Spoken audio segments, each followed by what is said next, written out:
ಯತ್ನಾಳ್ಗೆ ಕೊಟ್ಟ ನೋಟಿಸ್ ಗಡುವು ಮುಕ್ತಾಯ. ಈಗೇನ್ ಮಾಡುತ್ತೆ ಕೇಂದ್ರ ಶಿಸ್ತು ಪಾಲನಾ ಸಮಿತಿ? ಯತ್ನಾಳ್ ಮುಂದಿನ ನಡೆ ಬಗ್ಗೆ ಭಾರೀ ಕುತೂಹಲ. ನಿರಂತರವಾಗಿ ಬಿವೈ ವಿಜಯೇಂದ್ರ ಹಾಗೂ ಯಡಿಯೂರಪ್ಪ ವಿರುದ್ಧ ಬೆಂಕಿ ಉಗುಳ್ತಾ ಇದ್ದ ಯತ್ನಾಳ್ಗೆ ಕೇಂದ್ರ ಶಿಸ್ತು ಪಾಲನಾ ಸಮಿತಿ ಫೆಬ್ರವರಿ 10ರಂದು ನೋಟಿಸ್ ಅನ್ನ ನೀಡಿತ್ತು. ನೋಟಿಸ್ ತಲುಪಿದ 72 ಗಂಟೆಯ ಒಳಗೆ ಉತ್ತರ ನೀಡಬೇಕು ಅಂತ ಶಿಸ್ತು ಪಾಲನಾ ಸಮಿತಿಯ ಕಾರ್ಯದರ್ಶಿ ಓಂ ಪಾಠಕ್ ನೋಟಿಸ್ನಲ್ಲಿ ತಿಳಿಸಿದ್ರು. ಅಕಸ್ಮಾತ್ ಕೊಟ್ಟಿರುವ ಸಮಯದಲ್ಲಿ ಉತ್ತರ ಕೊಡಲಿಲ್ಲ ಅಂದ್ರೆ ನಿಮಗೆ ಹೇಳೋದಕ್ಕೆ ಏನೂ ಇಲ್ಲ ಅಂತ ಪರಿಗಣಿಸಿ ಮುಂದಿನ ಕ್ರಮ ಕೈಗೊಳ್ಳಬೇಕಾಗುತ್ತೆ ಅಂತ ಎಚ್ಚರಿಕೆಯನ್ನು ಕೂಡ ನೀಡಲಾಗಿತ್ತು.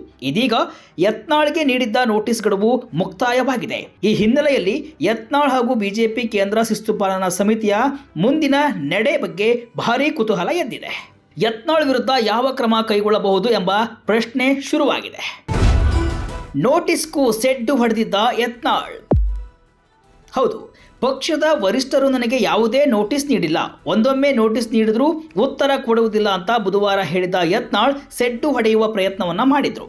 ಈಗ ಕೊಟ್ಟಿರುವಂತಹ ನೋಟಿಸ್ಗೂ ಯತ್ನಾಳ್ ಯಾವುದೇ ಉತ್ತರವನ್ನ ನೀಡಿಲ್ಲ ಅಂತ ಮೂಲಗಳು ತಿಳಿಸಿದ್ದು, ಯತ್ನಾಳ್ ವಿರುದ್ಧ ಕಠಿಣ ಕ್ರಮ ಫಿಕ್ಸ್ ಅಂತ ಮೂಲಗಳು ಹೇಳ್ತಿವೆ. ಯತ್ನಾಳ್ ನಡೆನುಡಿಯನ್ನ ನಿರಂತರವಾಗಿ ಗಮನಿಸಿ ಈವರೆಗೆ 3 ಬಾರಿ ನೋಟಿಸ್ ನೀಡಿರುವ ಶಿಸ್ತು ಪಾಲನಾ ಸಮಿತಿ ಈ ಬಾರಿಯ ನೋಟಿಸ್ಗೆ ಉತ್ತರವನ್ನ ನೀಡದಿದ್ರೆ ಯಾವ ಕ್ರಮ ಜರುಗಿಸಲಿದೆ ಎಂಬ ಪ್ರಶ್ನೆ ಈಗ ಎಲ್ಲರಲ್ಲೂ ಎದ್ದಿದೆ.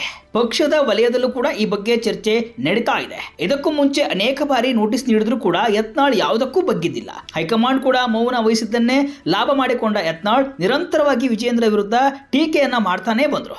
ಆದ್ರೆ ಶಿಸ್ತು ಸಮಿತಿ ಈ ಬಾರಿ ಗಂಭೀರವಾಗಿ ಪರಿಗಣಿಸಿದ್ದು ಯತ್ನಾಳ್ಗೆ ಕ್ರಮ ನೀಡುವಲ್ಲಿ ಪಕ್ಕಾ ಅಂತ ಹೇಳಲಾಗ್ತಾ ಇದೆ.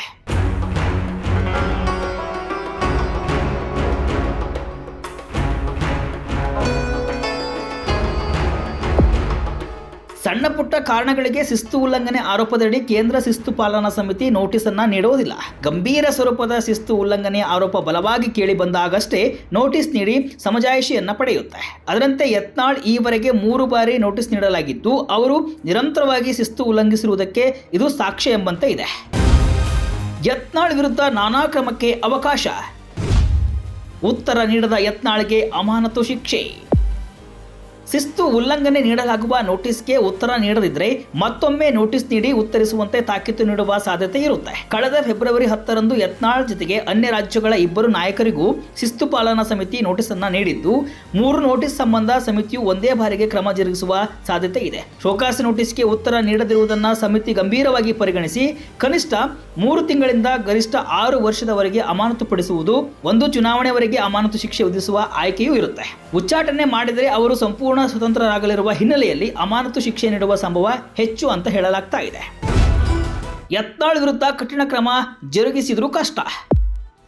ಯತ್ನಾಳ್ ವಿರುದ್ಧ ಕಠಿಣ ಕ್ರಮವನ್ನು ಜರುಗಿಸಿದರೆ ಪಕ್ಷಕ್ಕೆ ಸೆಡ್ಡು ಹೊಡೆದು ನಿರಂತರವಾಗಿ ಶಿಸ್ತು ಉಲ್ಲಂಘಿಸುತ್ತಿರುವ ಶಾಸಕರಾದಂತಹ ಎಸ್ ಟಿ ಸೋಮಶೇಖರ್, ಶಿವರಾಮ್ ಹೆಬ್ಬಾರ್ ವಿರುದ್ಧ ಯಾವ ಕ್ರಮವಾಗಲಿದೆ ಎಂಬುದನ್ನು ಯತ್ನಾಳ್ ಇಲ್ಲಿ ಪ್ರಶ್ನಿಸಬಹುದು.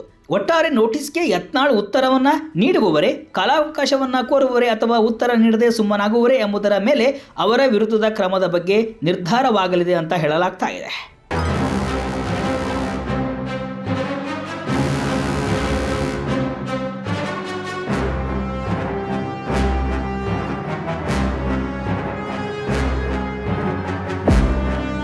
ಯತ್ನಾಳ್ ಮೊಂಡುತನದ ಬಗ್ಗೆ ಹೈಕಮಾಂಡ್ಗೂ ಟೆನ್ಷನ್ ಇದೆ.